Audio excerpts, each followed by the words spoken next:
Assalamualaikum warahmatullahi wabarakatuh.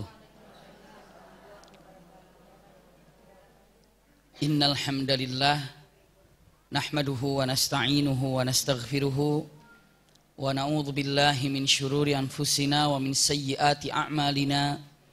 May yahdihillahu fala mudilla lahu wa may yudlilhu fala hadiyalah.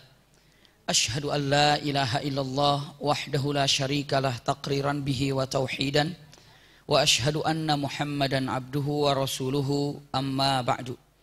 Allahumma la sahla illa ma ja'altahu sahla wa anta taj'alul hazna idza syi'ta sahla. Allahumma inna nas'aluka hubbaka wa hubba man ahabbaka wa hubba amalin yuqarribuna ila hubbika bi rahmatika ya arhamar rahimin. Amin ya rabbal alamin. Alhamdulillahirabbil alamin. Mudah-mudahan pertemuan kita pada pagi hari ini disertai dengan rahmat dan berkah Allah Subhanahu wa taala. Semoga anak-anak kita yang sedang ujian atau yang telah ujian diberikan kemudahan oleh Allah Subhanahu wa taala, lulus dengan nilai yang sangat baik, dan juga anak-anak kita nanti bisa melanjutkan sekolahnya yang lebih baik lagi sehingga menjadi anak-anak yang berbakti kepada kedua orang tuanya setelah mengabdi kepada Allah dan Rasulnya. Amin ya rabbal alamin. Di kesempatan yang sangat berbahagia ini, insya Allah kita melanjutkan bahasan kita dalam sirah nabawiyah. Masya Allah, perjalanan Nabi Muhammad SAW, yang mana sekarang kita ingin membahas melihat perjalanan Rasulullah dari kota Mekkah menuju ke kota Madinah Al-Munawwarah. Iya, insya Allah. Jadi hari ini kita insya Allah hari sebelum liburan. Jadi kita ketemu lagi Kemis kapan itu? Kemis yang Januari. Tahun depan berarti. Tanggal berapa Kemis itu? Tanggal berapa Kemis? 7 apa berapa gitu ya? Mungkin masih bisa ketemu sebelum saya umroh. Nanti insya Allah saya umroh tanggal 10 Januari. Ketemu tanggal 14 Januari itu hari Kamis. Saya minta kepada guru kami, nanti insya Allah tanggal 14 Januari saya sudah confirm, saya sudah bicara langsung dengan beliau. Yang akan hadir nanti di hari Kamis tanggal 14 Januari adalah Kiai Haji Didin Hafiduddin, insya Allah.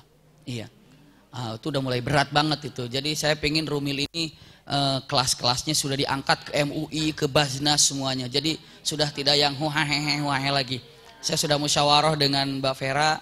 Saya bilang, Mbak, ini sekarang boleh nggak kalau saya tidak ada, nanti yang gantiinnya kemarin sudah Ustaz Abdurrahman Al-Habsyi begitu kan. Naikin lagi siapa lagi? Kiai Haji Didin Hafiz. Yang benar dia mau. Bismillah. Saya telepon beliau ngobrol. Bismillah, siap insyaallah, alhamdulillah. Nanti Kiai Haji Hidayat Nur Wahid. Seperti itu kita ambil. Semuanya pokoknya yang sepuh-sepuh yang memang insyaallah ibu bisa mutamakin ketika bertanya, jawabannya Masya Allah Quran hadis, yang juga jawabannya bukan hanya sekedar jawaban nafsu belaka, tapi memang berdasarkan dengan ilmu-ilmu yang ada. Jadi insya Allah di Rumil nanti akan dihiasi oleh Kiai Haji Didin Hafiduddin. Masya Allah, luar biasa. Bunda santai saja, beliau nanti dengan kelembutannya, dengan kecerdasannya, dengan baiknya akan menyampaikan istilahnya apa yang ibu kira-kira akan dibahas, sampaikan saja nanti. Insya Allah ini 14 Januari, ya. Saya tidak ada sayangnya, ya, tapi lagi di Mekah. Namun insya Allah memantau melalui kabar-kabar yang Bunda sampaikan. Alhamdulillah. Hari ini insya Allah kita belajar tentang hijrah Rasulullah SAW. Pertama sudah disampaikan tola'ul hijrah. Tola'ul hijrah itu percikan hijrah sudah disampaikan. Hari ini kita lihat perjalanan Rasulullah dari kota Mekkah ataupun Jabal Thur menuju Madinah Al-Munawwarah. Ada beberapa peran penting yang pernah saya sampaikan selama Rasulullah tinggal di Jabal Thur. Pertama ini adalah yang namanya Amir ibn Yasir atau Amir, ya. Amir ini adalah yang menggembala dan menutup apa? Jejak. Masya Allah. Amir. Selanjutnya ada yang namanya Asma binti Abu Bakar. Ini adalah yang memberi makanan kepada Rasulullah SAW bersama Abu Bakar As-Siddiq. Yang ketiga ada Abdullah ibn Abu Bakar. Iya, tadi Asma binti Abu Bakar, ini Abdullah ibn Abu Bakar. Beliau ini adalah orang yang tatabu'ul akhbar. Artinya adalah mencari kabar-kabar yang ada di Mekah. Sehingga kabar itu disampaikan ke siapa? Rasulullah SAW. Boleh dibilang mata-mata. Jasus ataupun mata-mata. Iya. Setelah itu 3 hari selesai, Rasulullah SAW atas musyawarah dengan Abu Bakar As-Siddiq berangkat menuju kota Madinah Al-Munawwarah, karena jalan yang beliau tempuh Shallallahu Alaihi Wasallam tidak jalan seperti biasa yang biasa dilalui oleh orang-orang yang sedang bergerak dari Mekah menuju Madinah, menggunakan jalan yang boleh dibilang jalan yang tidak biasa tapi jalan baru. Kenapa? Karena agar tidak bisa dicari dan tidak bisa dikejar oleh orang-orang kafir Quraisy. Karena apa? Karena begitu Rasulullah tidak ada di kota Mekah, pengumuman yang sangat dahsyat disampaikan oleh orang-orang kafir Quraisy mengatakan, "Man jaa bi Muhammadin aw man jaa bi ra'si Muhammad hayyan aw mayyitan falahu mi'atu naqah." Siapa saja yang mendapatkan Muhammad hidup atau mati, maka akan mendapatkan 100 ekor unta. Masya Allah. Sekarang juga 100 ekor unta banyak banget. Apalagi zaman dulu 100 ekor unta seperti apa? Siapa yang mendapatkan Muhammad hidup atau mati, 100 ekor unta. Allahu Akbar. Orang berlomba-lomba untuk mencari yang namanya Muhammad di mana, di mana, dan di mana. Dan berita ini menyebar ke seluruh jazirah Arab. Bukan hanya untuk di Arab saja. Di seluruh Arab itu terdengar siapa yang mendapatkan Muhammad hidup atau mati, siar 100 ekor unta. Allahu Akbar. Lihat bunda yang berbahagia. Selanjutnya Rasulullah SAW setelah 3 hari sembunyi di Gua Thur atau di Gar Thur, berangkatlah Rasulullah bersama Abu Bakar plus dengan 1 orang petunjuk jalan, namanya adalah Uraiqat. Uraiqat ini adalah orang ahli dalam petunjuk jalan. Dari mana dia tahu? Karena menguasai ilmu bintang. Arah timur, barat, selatan, itu adalah melihat daripada bintang ketika malam hari terbit. Jadi Masya Allah, orang Arab ini, dulu ini, benar-benar di atas syita'i wasaib, tapi tidak pernah kesasar atau seperti apa, ketika ada orang yang ahli bintang, ahli arah, kemana timur, kemana barat, kemana Madinah, kemana, Masya Allah, mereka berjalan itu dengan mengikuti apa? Ilmu bintang, arah. Subhanallah, gak perlu GPS dulu. Sekalian ada GPS, belum ada sinyal dulu. Subhanallah. Sekarang luar biasa, gampang kan dengan GPS segala macam dicari alamatnya. Kalau dulu, Masya Allah, sampai orang Arab nih bunda, kalau sekarang naruh uang aman di mana? Naruh uang di bank. Kalau dulu naruh uang di mana? Di timbun. Di timbun. Jadi dia jalan ke tengah padang pasir, setibanya sampai di padang pasir, dia ambil, dia timbun, ditutup rapat-rapat di padang pasir. Lalu dia pergi. Di mana dia menandakan di mana tempat itu, dia lihat tandanya apa? Bintang. Lalu bintang. Subhanallah. Jadi kalau misalnya dengan menyebutkan, oh bintang ini di sana berarti ini di sini. Berarti bintang di sana ini di sini. Nanti ketika mengambilnya tanpa susah.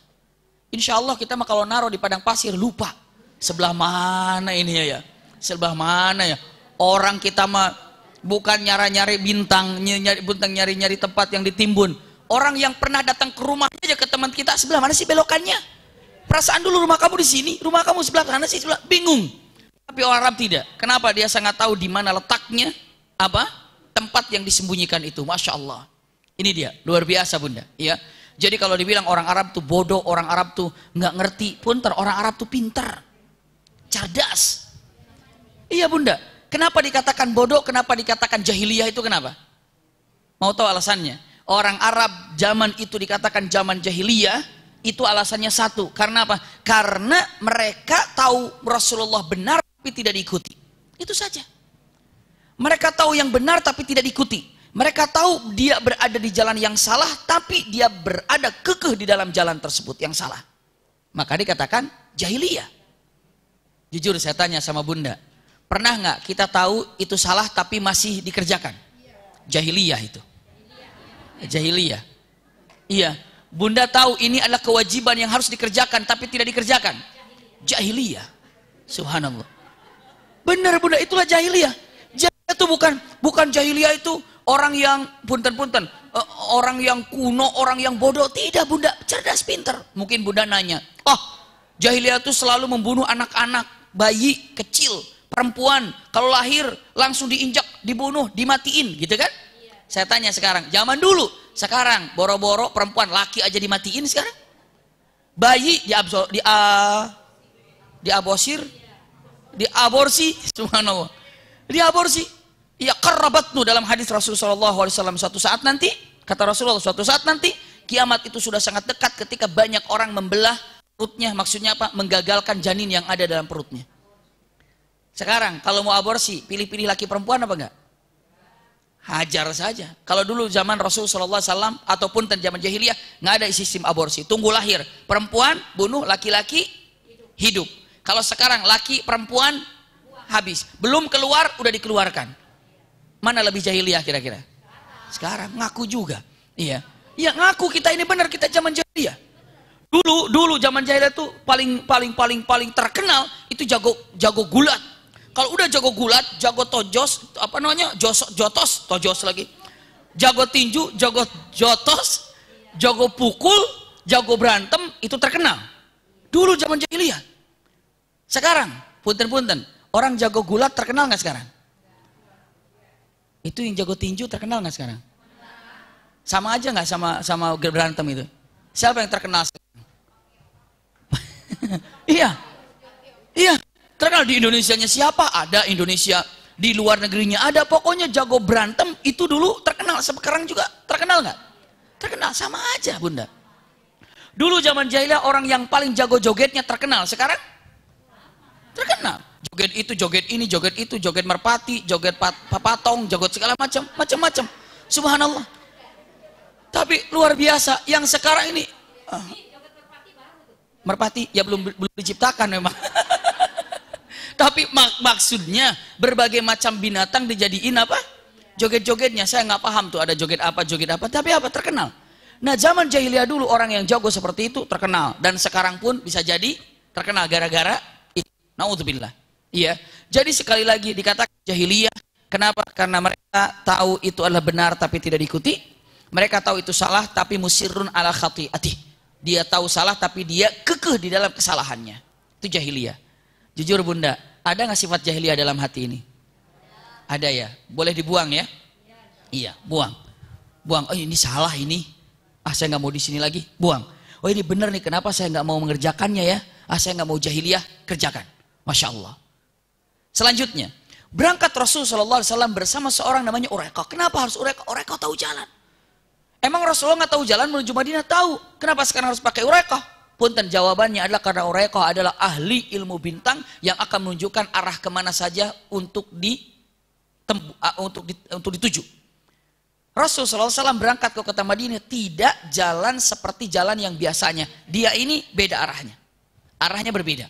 Masya Allah. Tapi tujuannya sama. Saya lanjutkan. Rasul kok nggak dibimbing aja sama Jibril biar gampang gitu. Iya. Punten. Rasul SAW itu tidak dimanjakan dengan kenabiannya. Tetap yang namanya usaha dalam dakwah pernah berdarah, pernah ditimpukin, pernah perang, pernah diracun, pernah dihina, pernah dicacinya. Punten, kalau seorang nabi harus dakwahnya mulus-mulus saja, nggak ada contoh nantinya. Nggak ada contoh. Jadi kalau seorang dai sekarang misalnya difitnah, seorang dai misalnya diolok-olok misalnya, mungkin saja. Kenapa? Zaman Rasulullah dulu gitu. Coba kalau misalnya nabinya, Masya Allah enak-enak dakwah, begitu turun dijadiin nabi. Oh semuanya ingat aku ini nabi, oh kamu nabi, ya Alhamdulillah. Ada yang begitu nggak tuh? Terus kata Allah apa? Kata Allah sholat 5 waktu, oh begitu, ya siap. Ayo kata tahajud, oh siap. Ada nggak masyarakatnya nurut gitu? Tidak ada. Wa ja'alna likulli nabiyyin aduwa. Allah jadikan setiap nabi itu ada musuhnya. Setiap nabi itu ada musuhnya. Setiap nabi ada musuhnya. Nabi aja ada musuh, apalagi seorang manusia, seorang ulama, seorang ustadz. Syekh Shaleh Fauzan. Ini di Saudi Arabia, Syekh Shaleh Fauzan. Masya Allah terkenal yang sangat luar biasa di fitnah. Fitnahnya besar-besaran. Apa di fitnahnya? Fitnahnya gini. Syekh Shaleh fatwa terbaru. Syekh Shaleh Fauzan mengatakan fatwanya. Ketika at-tahiyat dalam salawat, dalam at-tahiyat ada salawat nggak tuh? Bagaimana bunyinya? Bagaimana? Allahumma sholli ala Sayyidina Muhammad, boleh? Wa ali Sayyidina Muhammad. Selanjutnya kama shallaita ala Sayyidina Ibrahim Ali Ibrahim. Punten. Dia bilang dengan mengatakan ini kecohan yang kurang beres ini. Orang dengan matan fitnah. Syekh Shaleh Fauzan memberikan fatwa. Kalau dalam tasyahud Cukup Allahumma sholli ala Sayyidina Muhammad. Tanpa ada wa ala alihi. Apa? Karena yang namanya sampai wa ala alihi di situ itu adalah syiarnya Syiah. Syiar itu cara-cara Syiah untuk bersolawat. Iya. Punten agar Bunda memahami ini. Jadi yang namanya syiar Syiah itu kalau solawat sampai wa ali Muhammad, begitu ya. Jadi tolong, ini Syekh Saleh ini mengatakan kata-kata yang keliru. Karena dia mengatakan yang namanya sholat ketika tasyahud, solawat tidak perlu ditambah dengan wa ali Sayyidina Muhammad.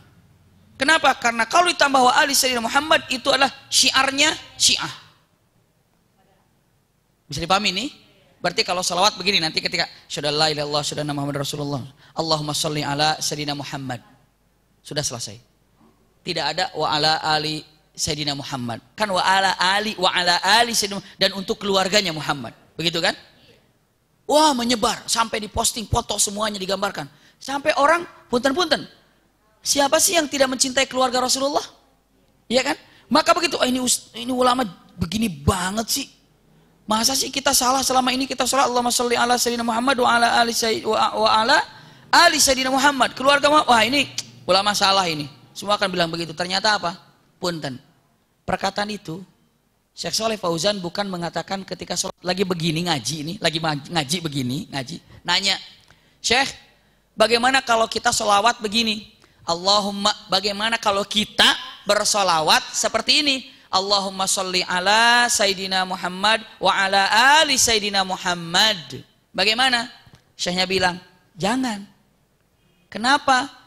Karena kalau berhenti di situ Anda seperti sholawatnya Syiah. Kenapa? Karena Syiah itu tidak mempercayai kepada para sahabat. Sampai Syiah mengatakan para sahabat itu adalah murtad.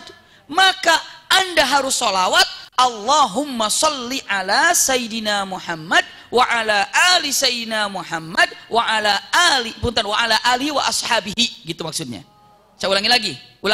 Allahumma sholli ala Sayyidina Muhammad wa ala alihi wa sahbihi ajma'in. Bisa dipahami nggak nih? Kalau tidak sholawat sama sahabatnya, itu adalah caranya bersolawat Syiah. Kalau orang-orang ahli sunnah, sholawatnya pun berikut dengan para sahabat. Karena sahabat ini adalah punya kemuliaan khusus. Bisa dipahami nih? Kalau sholawatnya Allahumma sholli ala Muhammad wa ala ali Muhammad, stop di situ, tidak boleh. Kenapa? Sahabat kemana? Sahabat harus diikutkan dalam sholawat. Jadi kalau Anda mengatakan Allahumma sholli ala Sayyidina Muhammad wa ala ali Muhammad, stop. Itu adalah syiarnya Syiah. Tapi sholawatkan juga untuk siapa? Para sahabat. Bisa dipahami ya? Makanya kalau kita dengar di masjid Allahumma sholli ala Sayyidina Muhammad wa ala alihi wa sahbihi. Pernah dengar nggak tuh? Wa ala alihi wa ashabihi wa man tabi'ahu bi ihsan ila yaumiddin, sampai ke sana larinya.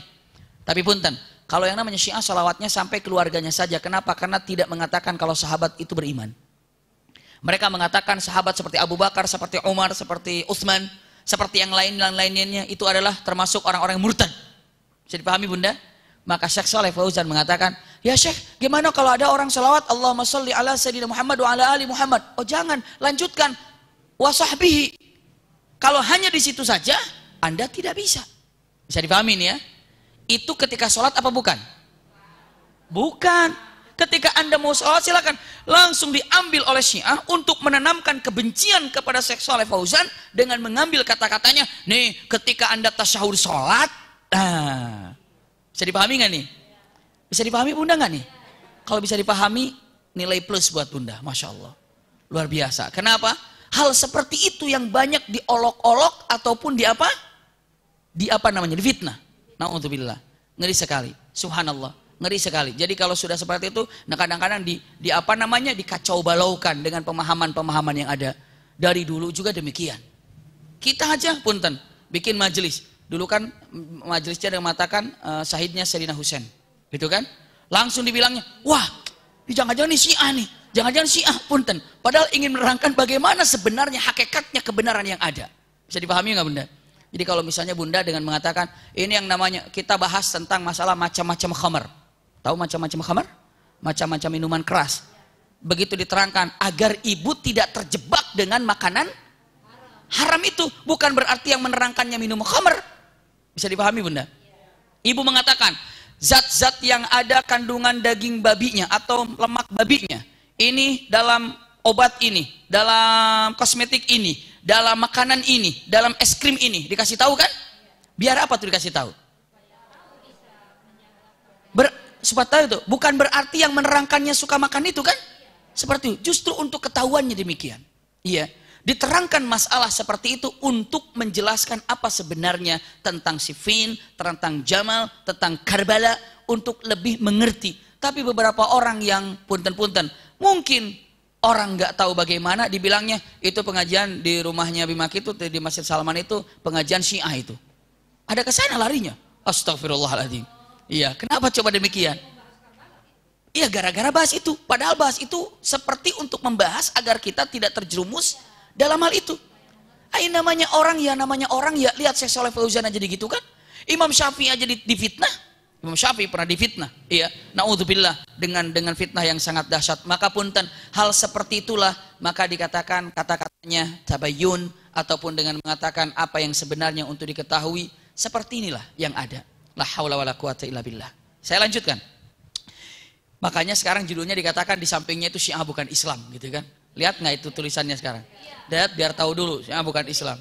Itu hari Ahad ini. Jadi kalau huruf gede. Jadi kalau ibu, bapak dengan suaminya pas ada kesempatan di hari Ahad ini, setelah sholat subuh langsung seperti kemarin.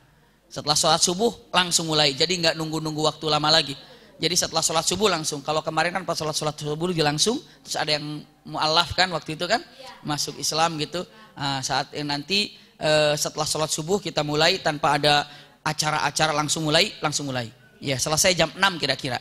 Silakan sarapan ditunggu di rumahnya masing-masing. Iya. Iyalah, masing-masing.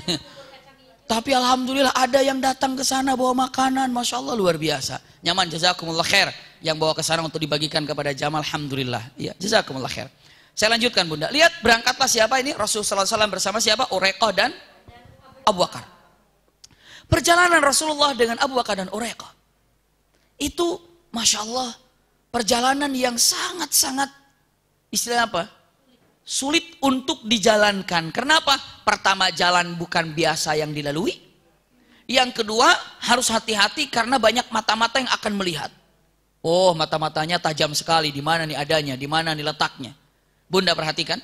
Saat itu Rasulullah SAW berjalan terus bertiga. Peristiwa pertama yang tidak pernah terlupakan adalah peristiwa jumpanya seseorang dengan Rasulullah. Seseorang itu namanya adalah Suraqah ibn Malik. Suraqah ibn Malik. Iya. Siapa Suraqah? Biar ibu tahu dulu Suraqah. Suraqah ini adalah orang pemuda dari kabilah Ju'shum yang mana sejak kecil terlatih naik kuda. Sejak kecil terlatih lempar tombak. Sejak kecil terlatih main panahan. Subhanallah. Iya. Udah jadi panahannya, Ri? Udah, iya siap. Nah, kalau ada yang perlu panah minta ke Ari itu. Karena ini bagian daripada sunnah, masya Allah. Ya. Jadi jago main panahan, jago main tombak, masya Allah luar biasa. Ini adalah Suraqah ibnu Malik. Dan dia mendengar apa? Mendengar kalau Nabi Muhammad SAW sedang berhijrah dan siapapun yang mendapatkan Nabi Muhammad hidup atau mati akan mendapatkan apa? 100 ekor unta. Maka Suraqah ini dan semua orang-orang tergiur untuk mendapatkan 100 ekor unta ini. Tiba-tiba sedang duduk bersama teman-temannya di kampung Ju'shum. Sedang duduk, nariung begini. Melihat 3 orang sedang berjalan. Trik, sedang berjalan. Kata orang-orang yang hadir di situ. Itu 3 orang itu. Kayaknya ini Muhammad ini. Hei, kawan-kawan lihat itu. Itu 3 orang sedang berjalan dari jauh. Itu pastinya Muhammad. Satunya Abu Bakar, satunya lagi Uraiqah. Pasti itu. Kita kejar. Lumayan kita mendapatkan 100 ekor unta, kita bagi-bagi. Ini Suraqah mikir. Kalau bagi-bagi 100 ekor unta dibagi 5 berapa nih? Rugi nih. Cuma 20 ekor unta. Langsung dia bilang, yang mana? Tuh 3 orang itu. itu mah bukan teman saya itu mah. Itu teman saya kemarin itu bukan udah nggak usah itu teman saya baru keluar datang dari sana mau ke sana udah nggak usah pikirin mau Muhammad ini udah 3 hari nih nggak adanya nih udah lewat mana dia nggak mungkin pagi-pagi lewat nggak usah tapi yang lainnya masih kayaknya iya deh nggak usah dipikirin ngobrol-ngobrol lagi bahkan Suraqah menceritakan cerita-cerita yang membuat orang terpesona sehingga lupa terhadap 3 orang ini padahal Suraqah mengaburkan cerita daripada 3 orang yang namanya Rasulullah bersama Abu Bakar bersama Uraiqat untuk apa? Untuk dia berjalan nanti dia akan ambil dengan dirinya sendiri lumayan 100 ekor unta dan dia percaya diri ahli kuda, ahli tombak, ahli panah 3 orang ini pedang juga mungkin bukan pedang perang baju juga tidak baju perang lalu perbekalan juga ataupun tameng juga tidak ada, perisai juga tidak ada. Dari jauh panah, selesai. Ambil kepada siapa? Ke Mekah dapat 100 ekor unta. Udah, dalam hati masih jauh. Cuma dilihat, lumayan, masih jauh, tenang. Udah kira-kira semuanya lupa ceritanya. Suraqah bilang, maaf ya, saya ada perlu nih. Ya, silakan lanjutin. Begitu pulang ke rumah, mudajjaj bismillah. Dia langsung gunakan pakaian perangnya, Masya Allah, ya, dia langsung bawa perisainya, atau dia bawa tombaknya, dia bawa panahnya, lari dengan kuda yang dia kendarai dengan cepat. Ini Suraqah Ibn Malik. Bunda Suraqah dengan lari mengejar dengan kejaran yang sangat dahsyat, akhirnya terkejar juga. Ini Abu Bakar As-Siddiq. Melihat, ya, ada orang yang sedang berlari. Ya Rasulullah, itu ada orang di belakang kita. Ini harus seperti apa ya Rasulullah? Rasulullah dengan tegarnya mengatakan, la takhaf wa la tahzan, innallaha ma'ana. Masya Allah, jangan takut dan jangan sedih, Allah bersama kita. Luar biasa, nikmat sekali, luar biasa. Ibu pernah nggak gitu ngomong gitu sama suami gitu, la tahzan, Masya Allah. Atau suaminya ngomong sama ibu, la tahzan, jangan bersedih.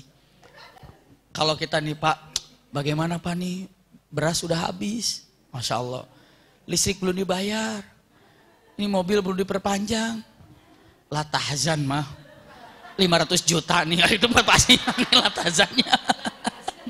La tahzannya itu benar-benar karena duit. Tapi la tahzan artinya apa? Nggak usah sedih, nggak usah khawatir, innallaha ma'ana. Selagi Allah bersama kita, nggak usah sedih. Dan sesungguhnya Allah bersama kita ketika kita ingin bersama Allah. Lihat Bunda ya. Kalau Anda atau Bunda ingin bersama Allah, Allah bersama kita. Terserah.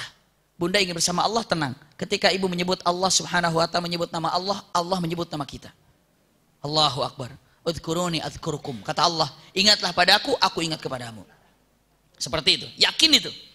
Bunda kalau sekarang ibu sebut nama suami ibu. Ibu nyebut nama suami ibu. Apakah begitu ibu menyebut nama suami ibu juga lagi nyebut nama ibu? Mungkin tidak. Iya.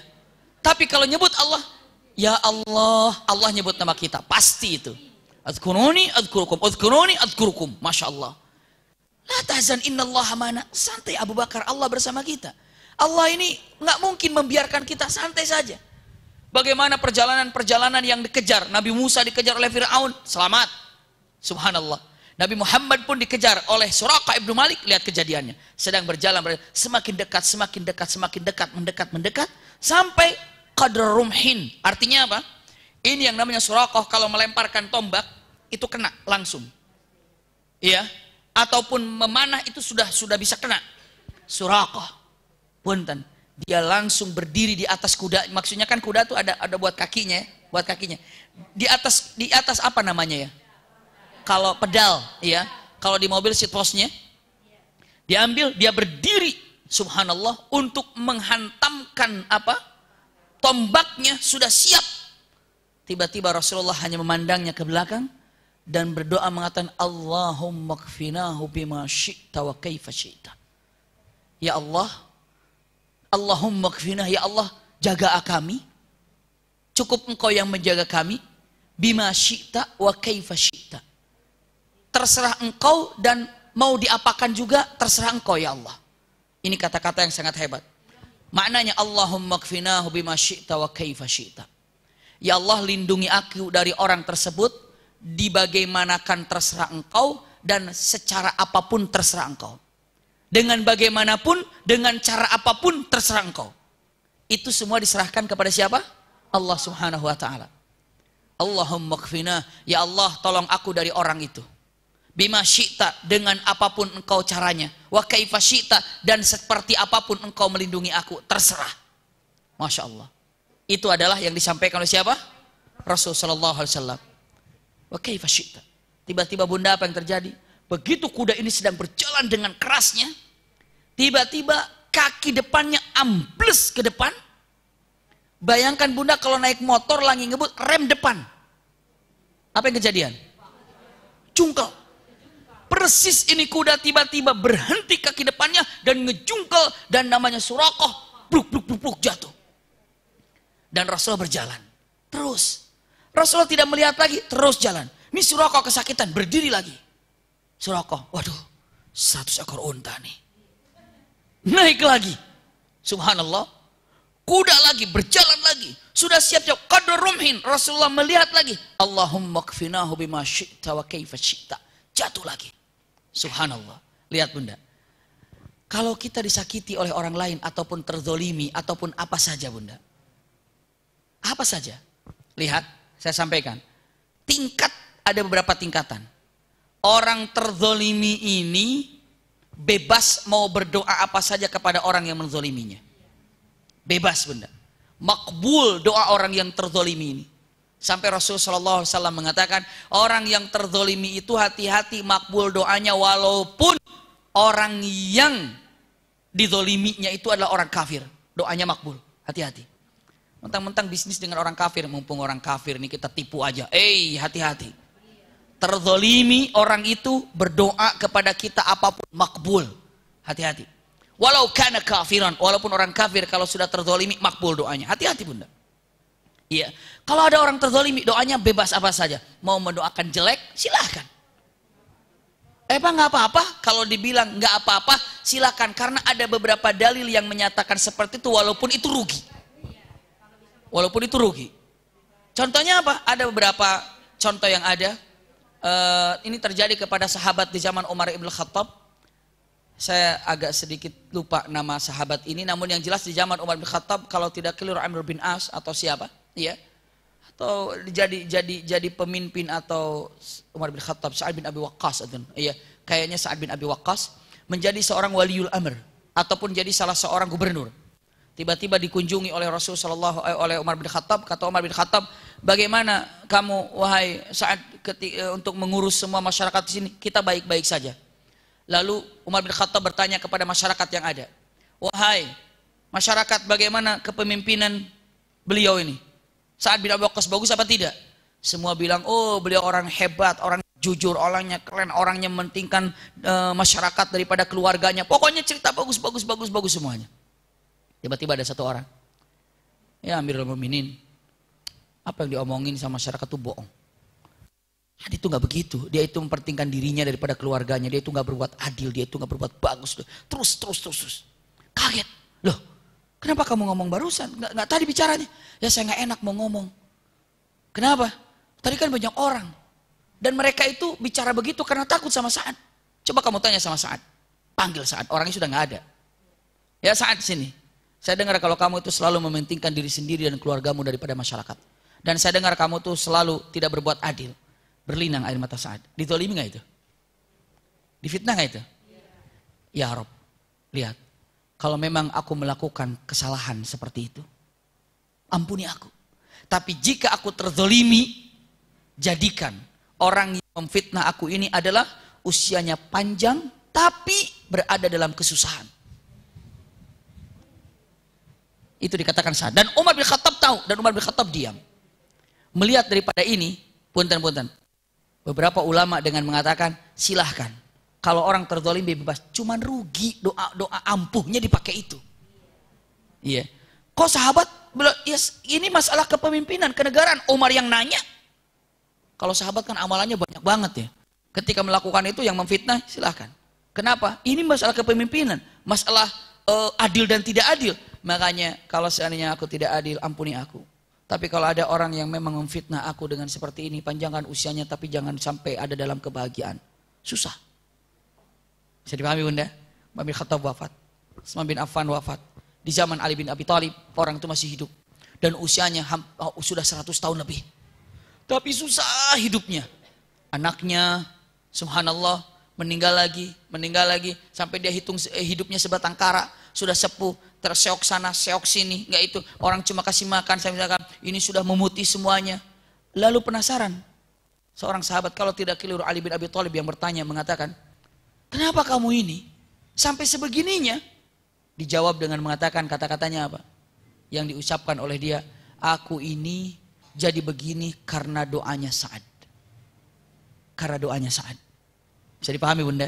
Hal seperti ini ada beberapa mengatakan para ulama kalau dizolimi siapapun doa terserah. Cuma sayang doa terzolimi itu orang yang dizolimi itu doanya apa? Makbul. Kalau sudah makbul mendingan minta sorga. Mendingan untuk sorga. Ini pertama. Iya. Yang kedua, kalau orang dizolimi kalau mau doa jelek juga silakan. Hanya rugi. Itu hak dia karena dia dizolimi. Iya, tapi sayang sekali. Makanya beberapa ulama mengatakan jangan berdoa yang jelek. Benar. Jangan berdoa kepada muslim yang jelek. Iya, tapi saat terzolimi beberapa ulama silakan. Iya, terlalu banyak beberapa kisah yang bisa saya sampaikan. Namun satu saja.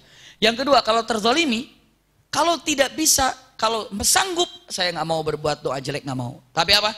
Saya akan mendoakan kepada dia, serahkan kepada Allah saja kejelekannya. Nah, itu tadi. Allahumma kfinahu bima syi'ta wa kaifa syi'ta. Itu angkatan nomor 2. Tidak mendoakan jelek tapi menyerahkan kepada Allah. Yang ketiga, subhanallah. Yang ketiga, bisa ibu mengatakan kalau ada orang yang menzalimi, katakan, ini punten-punten.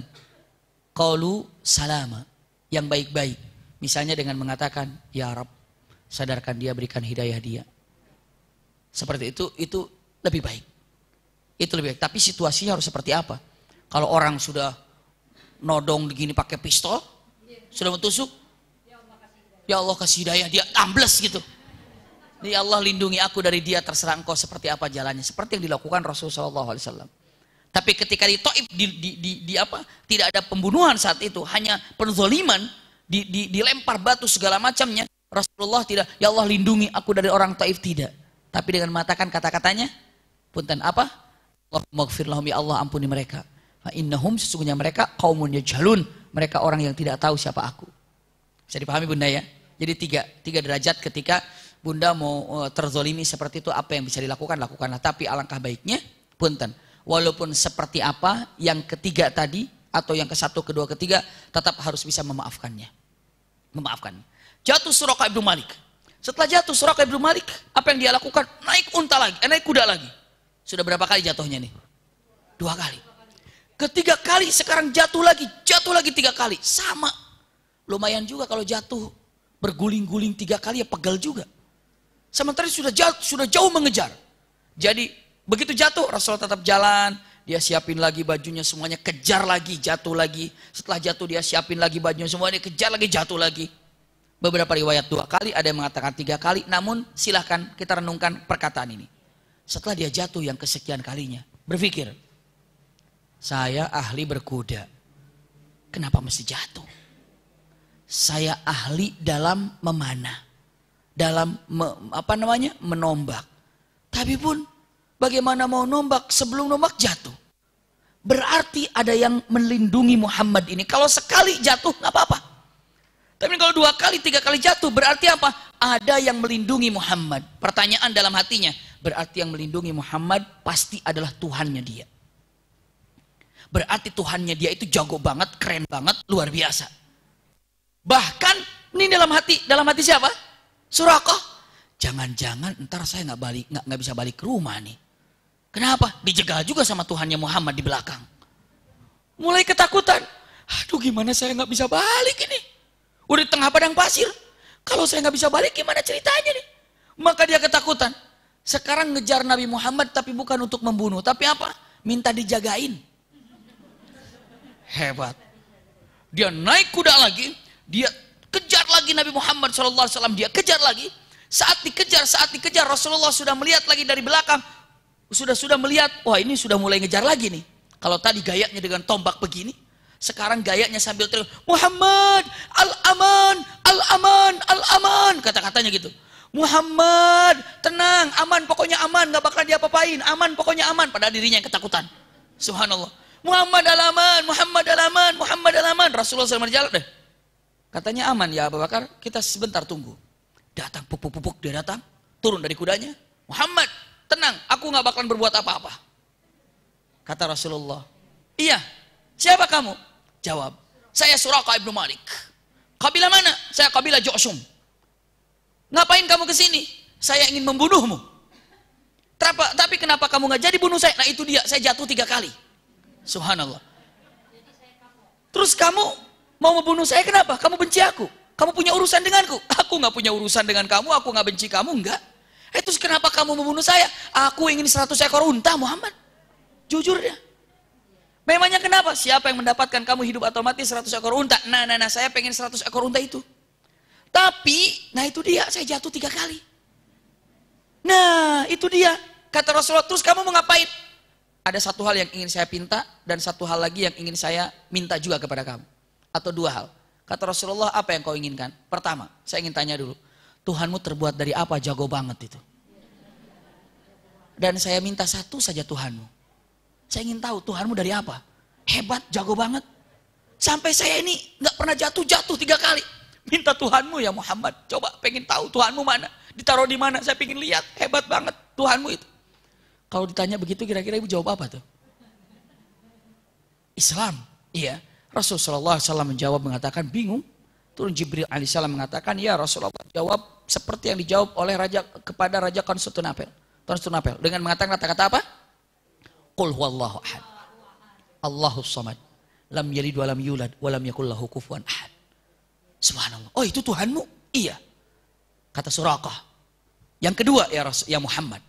Belum iman. Yang kedua ya Muhammad. Apa yang kedua? Yang kedua ini. Mau gak berjanji kepada aku? Apa? Tolong Tuhanmu jaga aku sampai aku pulang kampung. Sampai aku balik. Nah Tuhanmu tuh yang tadi itu ahad itu. Yang as-samad itu. Yang lam yalid wa lam yulad itu. Dan dikatakan kalau Tuhanmu tuh lam yakul lahu kufuwan ahad itu. Mau gak jagain aku sampai aku pulang kampung? Selamat aku gitu. Aku jadi takut nih. Padahal dirinya tadi mau apa? Nakutin Rasulullah. Sekarang dirinya takut. Bisa dipahami sampai di sini ya. Kata Rasulullah, baik. Aku akan jamin kamu sampai ke tempat kamu. Tapi aku juga minta satu hal. Apa ya Muhammad? Kamu tidak boleh kasih tahu kepada siapapun kalau kamu jumpa dengan aku di sini. Bisa dipahami nggak ya? Lindungi aku setiap orang yang mau mengejar aku. Sesungguhnya kamu telah datang dari jihad sini, dari arah sini, dan jangan sampai katakan kalau kamu ketemu aku. Lindungi aku, siapapun yang bertanya tentang aku. Baik, Abu Bakar bikin perjanjian. Masya Allah, padahal di tengah padang pasir bikin perjanjian bersama Abu Bakar. Al-mu'ahadatu baina Muhammad Rasulullah wa Suraqah ibnu Malik. Perjanjian antara Muhammad Rasulullah dengan Suraqah ibnu Malik. Perjanjiannya apa? Allah akan menjaga Suraqah ibnu Malik sampai ke tempat halamannya. Perjanjian bersama Rasulullah.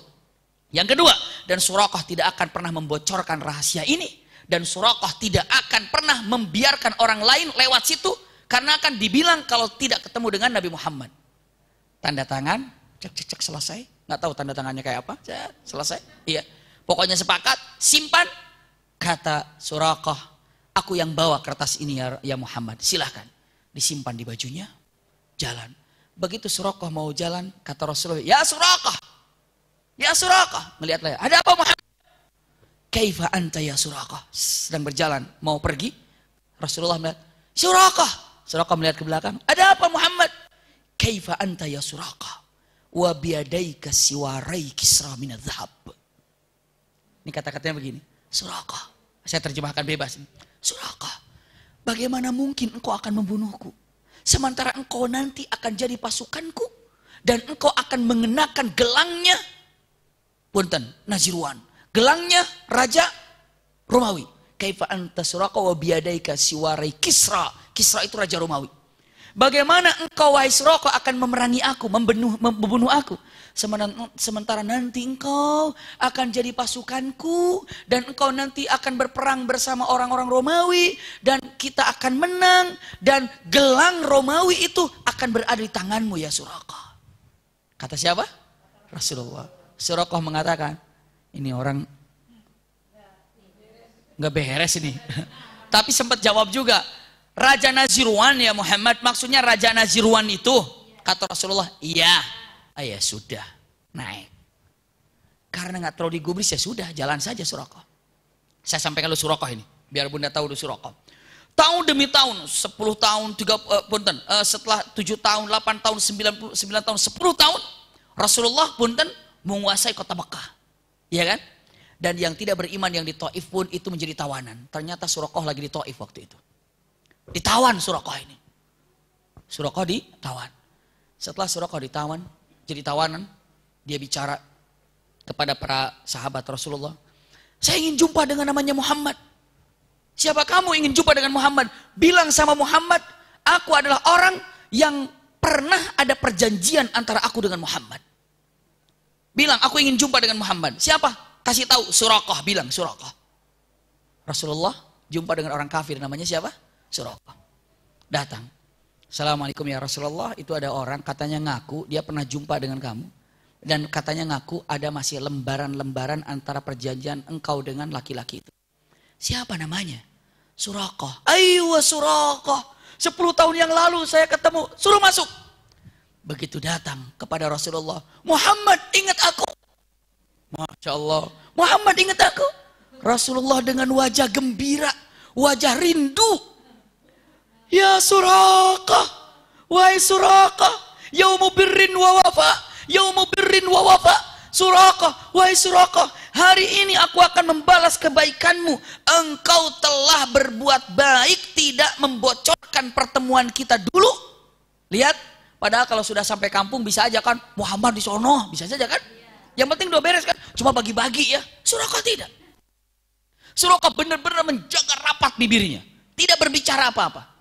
Subhanallah, maka Rasul, yaumu birrin wa wafa. Hari ini aku akan membalas kejujuranmu dengan kebaikan yang aku lakukan. Dulu engkau telah menjaga aku hijrah. Dulu engkau tidak membicarakan tentang hijrah, maka hari ini aku akan membalas kebaikanmu. Wahai para sahabat, sahabat semuanya, bebaskan Suraqah, jangan jadikan tawanan. Subhanallah. Begitu Suraqah mengatakan seperti itu, sambil dipegangnya oleh Rasulullah SAW dengan cinta, dengan rindu, Suraqah tidak bisa mengatakan apa-apa kecuali asyhadu an la ilaha illallah wa asyhadu annaka Muhammadur Rasulullah. Islam Suraqah. Subhanallah. Dengan akhlak. Dengan akhlak. Dengan akhlak seseorang seperti Rasulullah SAW bisa menggetarkan hati seorang Suraqah. Setelah itu apa? Islam. Rasulullah wafat, Suraqah Islam. Tetap Abu Bakar wafat, Suraqah masih Islam. Di zaman Umar bin Khattab ketika mau berperang bersama orang-orang Romawi dalam perang Qadisiyah, iya, itu pasukan agak kurang. Maka dikumpulkan beberapa pasukan, turunlah yang namanya Suraqah untuk menjadi pasukan. Kemana? Ke Madinah. Jadi pasukan siapa? Pasukan Umar bin Khattab. Berarti pasukannya siapa? Rasulullah. Datang berperang Qadisiyah. Menang bersama pasukannya. Ini Suraqah. Begitu sudah menang bersama pasukannya, Raja Romawi kabur entah kemana. Sampai begitu kabur ditinggalkan semua kekayaannya. Karena saking paniknya. Maka Umar bin Khattab masuk ke dalam. Kemana? Ke kerajaan Romawi. Dia buka semua petinya semuanya, peti semuanya. Umar bin Khattab, Masya Allah. Orang yang luar biasa basirahnya kuat sekali. Melihat mahkotanya. Melihat itunya. Termasuk melihat gelangnya. Gelang apa? Nazirwan. Itu semua pasukan sedang berada di luar semuanya. Iya. Semua sedang berada di luar. Kenapa? Prajurit nunggu di luar semuanya. Tiba-tiba Umar bin Khattab keluar. Dia mengatakan, Alhamdulillah, kita sudah memenangkan peperangan ini. Dengan mendapatkan kemenangan ini, kita harus semakin bersyukur pada Allah Subhanahu wa Ta'ala. Sambil membawa gelang. Dan saya ingin tahu, apakah di antara kalian ada yang ada Suraqah? Suraqah kaget. Amirul Mukminin, aku Suraqah Ibnu Malik. Maju ke depan. Datang ke depan, celek ke depan. Ya Suraqah, tolong pakai ini. Dipakai, ini apa? Coba pakai. Oh, ini gelang ya Amirul Mukminin. Iya, pakai. Dipakai. Setelah dibuka, pakai gelang.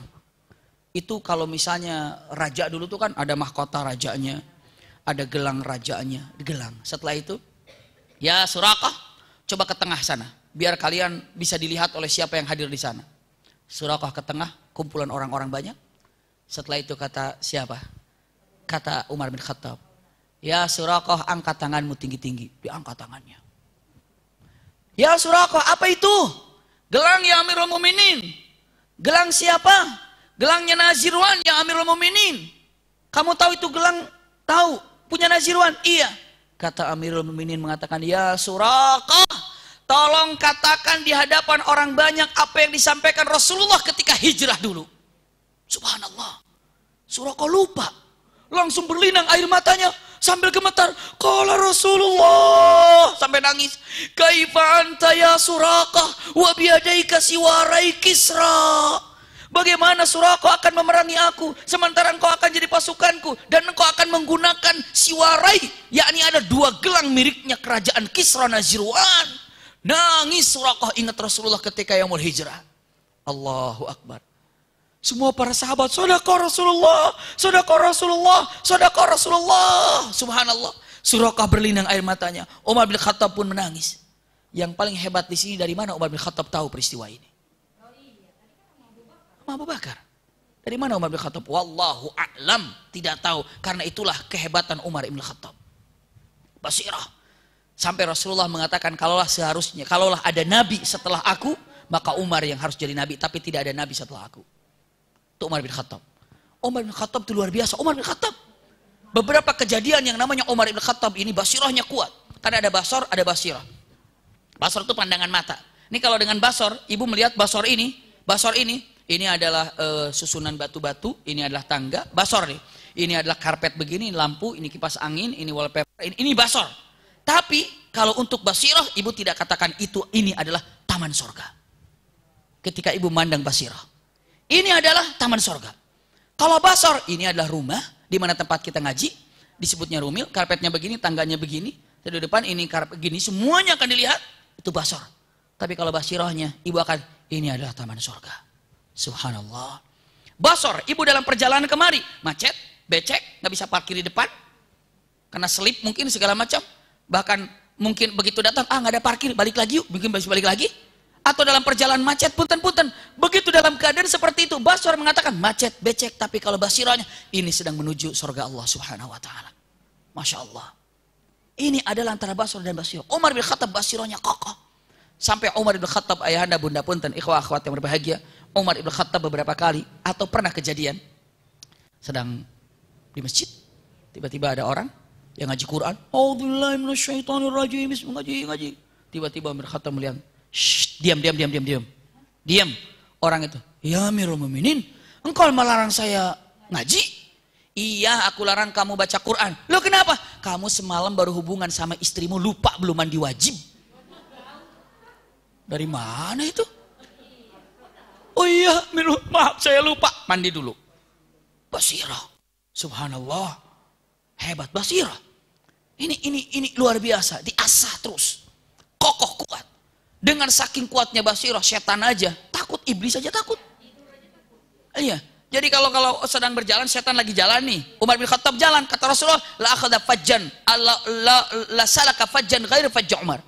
Iya, dia akan, ini Umar, lewat sini, ada Umar. Kalau kita lewat ada iblis, ini dia nih katanya teman kita nih.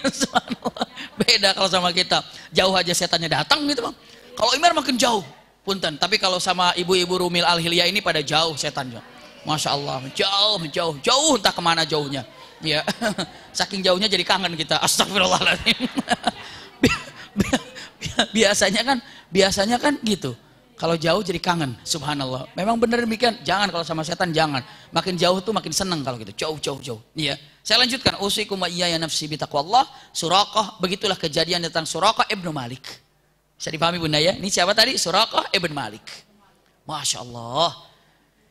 Ini Umar bin Khattab dan Suraqah setelah itu gelangnya dibawa. Sambil nangis, dilepas lagi. Ya, Amirul Mukminin, ini gelangnya.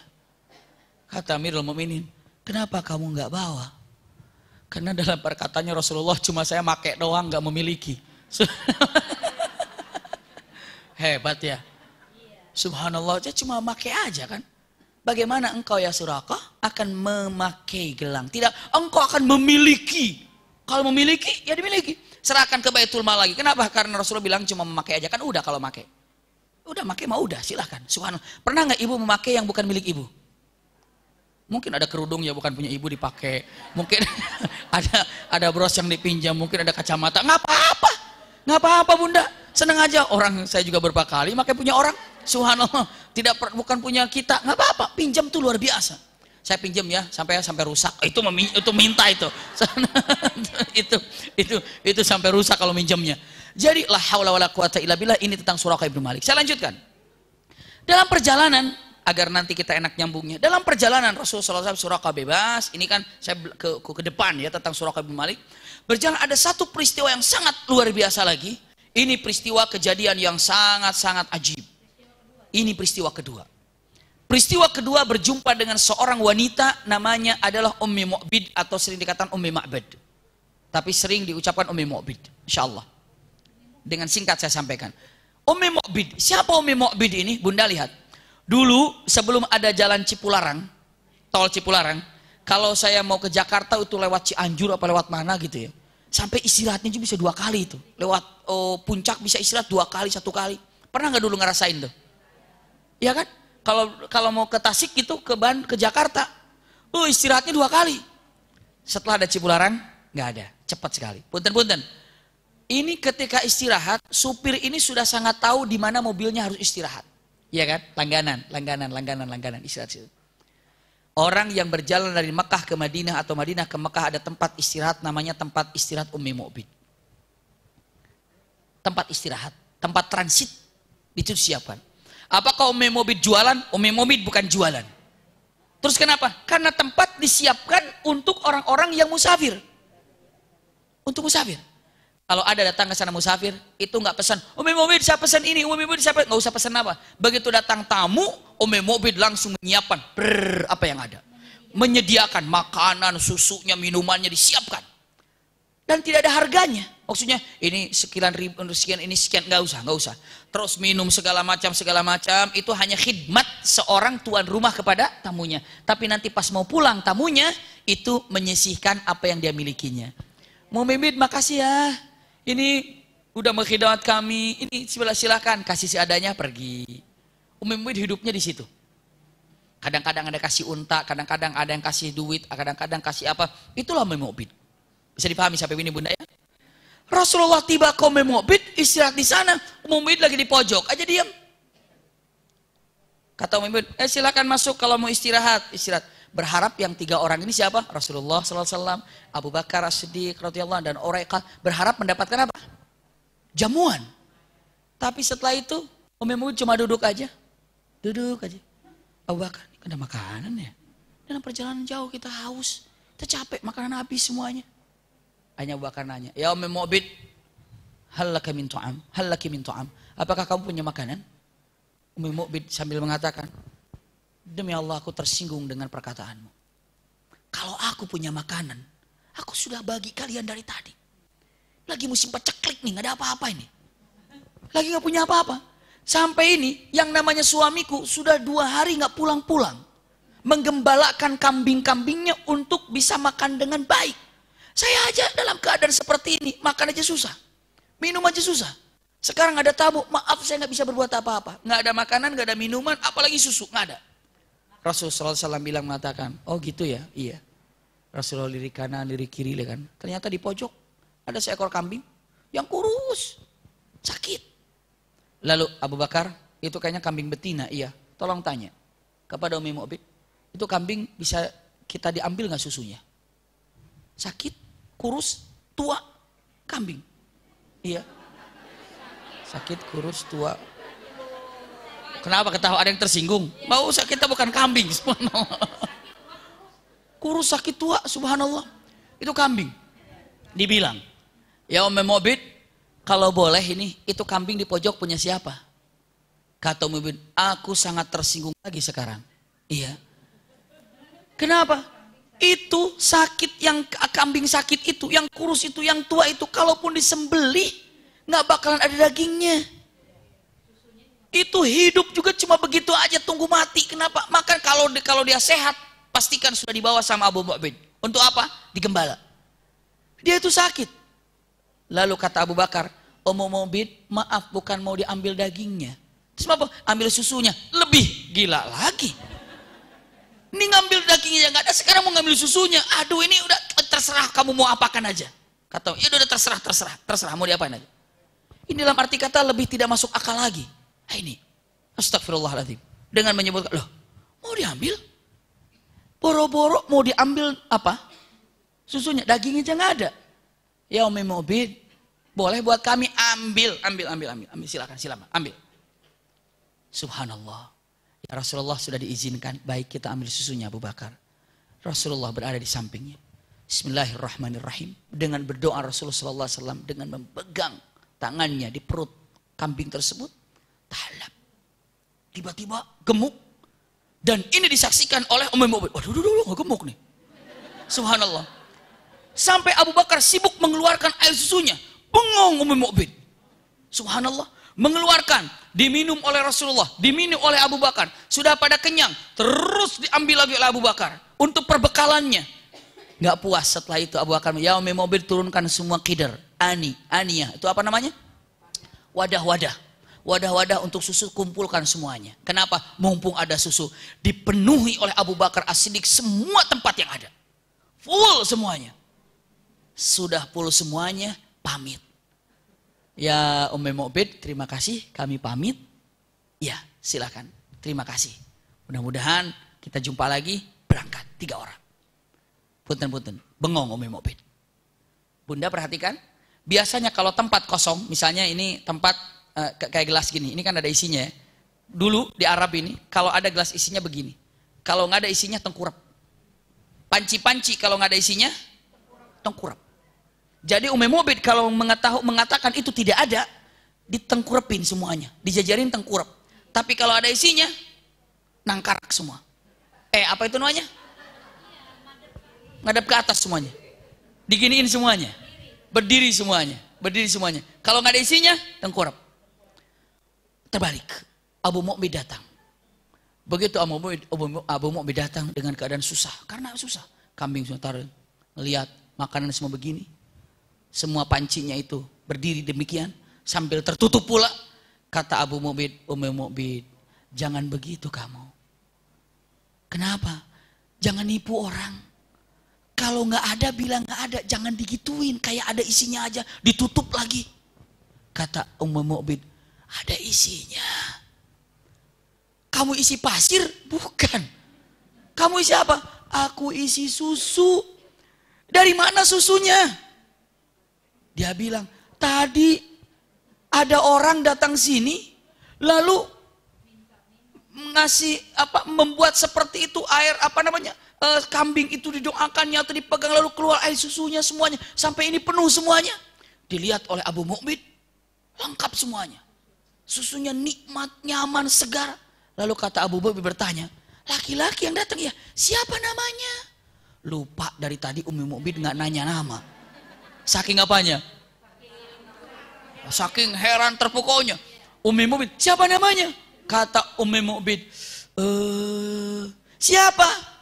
Rajulun mubarak. Laki-laki yang membawa berkah. Itu yang dibilangnya. Rajulun mubarak. Iya, siapa namanya? Enggak nanya siapa namanya. Kenapa kamu nggak nanya? Saya juga panik ngelihat keindahan begitu. Akan dibilangnya rajulun mubarak. Baru saja begitu mengatakan rajulun mubarak, tiba-tiba ada datang orang dari kafir Quraisy. Ummu Mu'bid ada di dalam, silakan. Dibilang, apakah datang seorang laki-laki 3 orang kemari? Apakah datang 3 orang laki-laki ke sini? Yang namanya Muhammad dan satunya lagi adalah Abu Bakar, satu lagi nama Uraiqah, 3 orang ke sini dari Mekah. Selagi kami sedang mengejar mereka. Lalu kata Ummu Mu'bid dan Abu Mu'bid sepakat dengan jawaban tanpa ada kode apa-apa. Nggak tahu. nggak ngelihat. Subhanallah. Begitu orang itu dikasih minum susu, dia balik lagi. Kata Abu Mu'bid dengan mengatakan, subhanallah, coba kamu laki-laki itu nggak kenal namanya? Tidak. Tapi kamu bisa gambarkan seperti apa wajahnya. Karena yang namanya Abu Mu'bid setidaknya pernah melihat ketika dulu di Mekah wajah Rasulullah. Wallahu a'lam. Iya, beberapa riwayat dikatakan, tolong Ummu Mu'bid bagaimana? Sifli, seperti apa wajahnya? Dijawab oleh Ummu Mu'bid, wajahnya begini, rambutnya demikian, hidungnya begini, alisnya begini, giginya begini, bicara begini, senyumnya begini. Dikasih tahu, maka kata Abu Mu'bid mengatakan, ini pasti Muhammad Rasulullah. Bisa dipahami ya? Maka sampai hari ini hadis tentang bentuk Rasulullah SAW yang paling pas, yang paling tepat itu hadis yang dibawa oleh Ummu Mu'bid. Kalau ingin tahu wajah Rasulullah SAW, ya Ummu Mu'bid. Satu-satunya hadis, banyak sih hadis, Zainab juga mengeluarkan, Siti Aisyah. Tapi yang paling lengkap tentang wajahnya, matanya, hidungnya, bibirnya, alisnya, rambutnya, jalannya, senyumnya, itu Ummu Mu'bid. Kenapa? Satu kali jumpa dengan Rasulullah, tapi luar biasa punya kecerdasan yang bisa menyampaikan tentang keadaan yang ada. Subhanallah. Iya. Jadi hadis yang ada tentang Rasulullah SAW dari bentuk paling nomor satu Ummu Mu'bid. Yang kedua adalah ini adalah dari adiknya Zainab. Dari adiknya Zainab. Kalau nggak salah namanya Hamnah. Iya. Beliau ini adiknya. Bahkan subhanallah Siti Aisyah yang tidur bersama Rasulullah, bareng-bareng bersama Rasulullah, punten-punten tidak mewasapkan seperti jelasnya siapa? Ummu Mu'bid. Jadi kalau hadis tentang bagaimana wajah Rasulullah SAW, larinya semuanya ke hadis siapa? Ummu Mu'bid. Masya Allah. Inilah Ummu Mu'bid. Ummu Mu'bid. Bisa dipahami ya? Peristiwa pertama tadi siapa? Suraqah. Peristiwa kedua siapa? Ummu Mu'bid. Barulah peristiwa ketiga sampai ke kota Madinah Al-Munawwarah. Masya Allah. Tiba di kota Madinah Al-Munawwarah. Setibanya di kota Madinah Al-Munawwarah itu pertama sampainya di masjid atau di Quba. Bukan di masjid yang sekarang. Penyambutan yang sangat indah di Madinah Al-Munawwarah dengan terkenal Tola al-Badru alaina min thaniyatil wada. Masya Allah. Ini adalah penyambutan yang paling luar biasa ketika Rasulullah tiba di kota Madinah Al-Munawwarah. Begitu Rasulullah tiba disambut dengan Tola al-Badru alaina, semeriah apa dan bagaimana keindahannya? Insya Allah Januari atau Februari kita jumpa. Insya Allah. Iya. Itu adalah tempat bagaimana Rasulullah disambut dengan siapa? Dengan orang-orang Madinah. Punten. Haru sekali Bunda kedatangan pengungsi Syria dipersilahkan masuk ke Kanada. Benar. Setibanya di Kanada, para pengungsi Syria setibanya di Kanada, dari bandara turun, diberjalankan bak atau seperti tamu agung, disambut dengan anak-anak dengan Tola'al badru alaina min thaniyatil wada di Kanada. Subhanallah. Ke Indonesia ada nggak ya yang hijrah begitu ya? Dari Syria. Sekalinya ada sudah susah turun. Iya. Tapi punten yang sangat besar luar biasa Kanada, Turki. Turki menginformasikan presidennya, siapa saja pemuda-pemuda Turki yang menikahi perempuan dari Syria, yang didatangkan dari Syria, maka dia mendapatkan apartemen berikut perlengkapannya. Masya Allah. Tanpa pilih-pilih. Langsung para pemuda yang ruh jihadnya juga ada, berbaris. Tanpa pilih-pilih. Fulan keluar, ini dia. Fulan keluar, ini dia. Fulan keluar, ini dia. Ini fulan keluar, ini dia. Nggak ada, taruh dulu dong. Visi misi kita gimana? Nggak ada. Subhanallah. Langsung ketemu, nikah. Subhanallah. Ini luar biasa. Ini dia untuk mengangkat derajat seorang wanita muslimah. Diangkat derajat wanita muslimah dengan seorang laki-laki yang akan melindunginya. Masya Allah. Ibu jangan menyamar, ya udahlah saya mau aja dari Syria entar datang ke Turki. Jangan. Subhanallah. ini ada nggak wajah Syrianya nih? Jadi seperti itu. Itu hebat sekali ya. Sampai ada gambar-gambarnya. Masya Allah. Presiden siapa Turki ini? Siapa? Erdogan. Masya Allah benar. luar biasa. Jadi sampai ada yang wafat gitu, rakyatnya diangkat sendiri jenazahnya. Wah, hebat sekali ini, Masya Allah. Luar biasa. Insya Allah presiden kita demikian. Insya Allah. Amin ya Rabbal Alamin. Dan diberikan juga para pemimpin yang soleh buat kita semuanya. Amin ya Rabbal Alamin. Dan kita semuanya memiliki anak-anak keturunan yang soleh. Siapa tahu masa yang akan datang anak-anak kita yang memimpin negara ini dengan kesolehan, dengan yang baik. Maka punten generasi-generasi yang akan datang bisa jadi orang tuanya soleh, anaknya soleh, tapi kurang perhatian kepada anaknya, malah cucunya jadi tidak soleh. Pokoknya saat tidak perhatian orang tua kepada anaknya, itu kekacauan yang akan terjadi. Bisa dipahami Bunda? Ini saja dapat saya sampaikan. Mudah-mudahan ada manfaatnya. Sekali lagi hari Ahad di pagi hari, jika ada kesempatan Bunda bersama suaminya silakan datang untuk menyampaikan tentang wafatnya Sayyidina Husain di Karbala. Seperti apa? Selanjutnya mohon doa juga. Mbak Vera baru sampai, kalau saya dapat informasi ke BB-nya masuknya saya baca tadi jam 2 pagi ya. Beliau sudah sampai di kota Madinah Munawwarah dan suasananya sudah terasa sejuk sekali. Semoga beliau diberikan kemudahan dan mendapatkan umroh yang mabrurah. Juga kita semuanya yang belum melaksanakan umroh semoga mendapatkan umroh yang baik, umroh mabrurah dan haji yang mabrur. Ini saja dapat saya sampaikan. Sekali lagi selamat berlibur, insya Allah ada yang liburan. Saya liburan insya Allah jadi mandor nanti. Mandor di pesantren Tasikmalaya. Jadi saya ada mandor di sana, kebetulan lagi ada pengecoran asrama putra, pengecoran asrama putri, plus untuk membangun sekolah tahfidznya sekarang sudah dijadikan pondasi-pondasi. Jadi enak kalau jadi mandor tuh apa tuh? Duduk aja gitu ya. Mang, itunya mang. Oh gaya banget nih. Mang ini mang, subhanallah. Jadi insya Allah jadi mandor sebentar, beberapa hari selama di Tasikmalaya. Mudah-mudahan semua lancar selama liburan ini. Dan jangan lupa tetap walaupun liburan, buka pelajarannya masing-masing. Ingat pelajaran-pelajaran yang pernah kita dapatkan di Rumil ini khususnya. Sekali lagi saya sampaikan, lakum minni al-hubbu wa du'a. Wassalamualaikum warahmatullahi wabarakatuh. Sama-sama kita tutup dengan kafaratul majlis. Subhanakallahumma wa bihamdika asyhadu an la ilaha illa anta astaghfiruka wa atubu ilaika. Walhamdulillahi rabbil alamin.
Ini dia.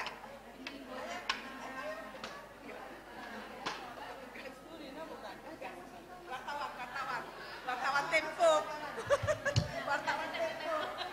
Yuk.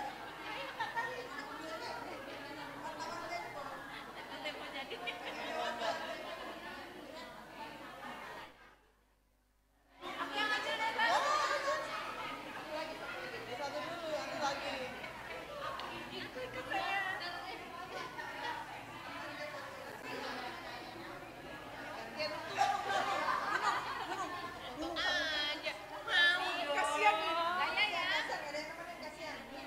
Ganti posisi, ganti posisi. Ganti posisi gimana? Ngumpet yang tinggi. Nggak rapi. Nggak rapi kakak di sini. Gini. Aku mau ikutan. Ya aku tutupkan dong. Pokoknya yang kakak tutupin aku aja.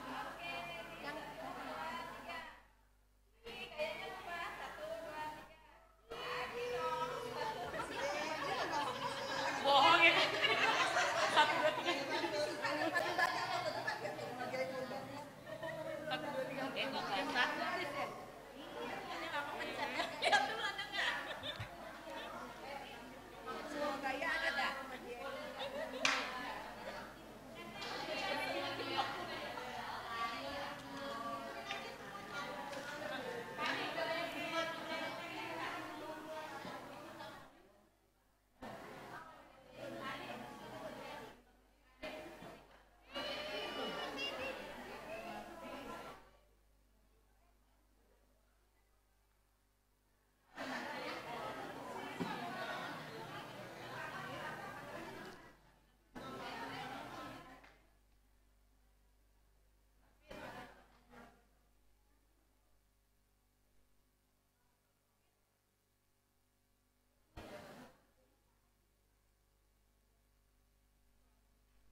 Bismillahirrahmanirrahim. Assalamualaikum warahmatullahi wabarakatuh.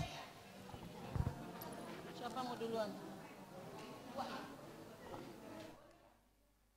Kita langsung aja ya. Sama-sama baca basmalah. Siapa yang mau duluan? Teh Nina, Iqra berapa? Iqra 6. Tekan yang kuat, tekan.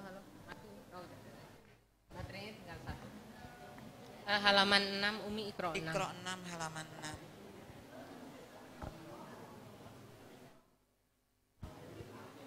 6. A'udzu billahi minasyaitonir rajim. Bismillahirrahmanirrahim. Ini nun mati atau tanwin bertemu sama ya. Masuk dengan dengung ya, ditekan, ditahan 2 harokat. Contohnya ayyusol, tidak ke hidung karena kita mau menuju huruf iya, berarti hurufnya ke Mulut. iya. Iya. Ayyusol ya. Ayyusol mi yauma idzin. Mi yauma id, Dimatikan ya. Mi yauma id may yu'minu billah illa ayyasha Allah bagus. Iyakuluna illa kadiba Bagus. Ayyatiyani bihim Mim mati ketemu jim enggak ya Umi ya? Mim mati ketemu apa kalau dengung? Mim mati ketemu mim dan mim mati ketemu Ba. iya, sisanya Iya, iya. izhar. Iya. Ayya diyani bihim jami'a wajuhui Wuju bukan iya. waju. Wujuhui yauma idzim musfirah. Itu diau, nggak boleh kayak begitu. Yau. Yauma Cepet. idzim yauma idzim musfirah. Lanjut. Dohikatum Ulang. kepanjangan. Kepanjangan. Dohikatum mustabsirah. Mustabsyirah. Mustabsirah. Shi. Syirah ya. Mustabsirah. In huwa illa ulang. In huwa illa wahyu yuha. Huruf iya kemana? Wahyu. Sini.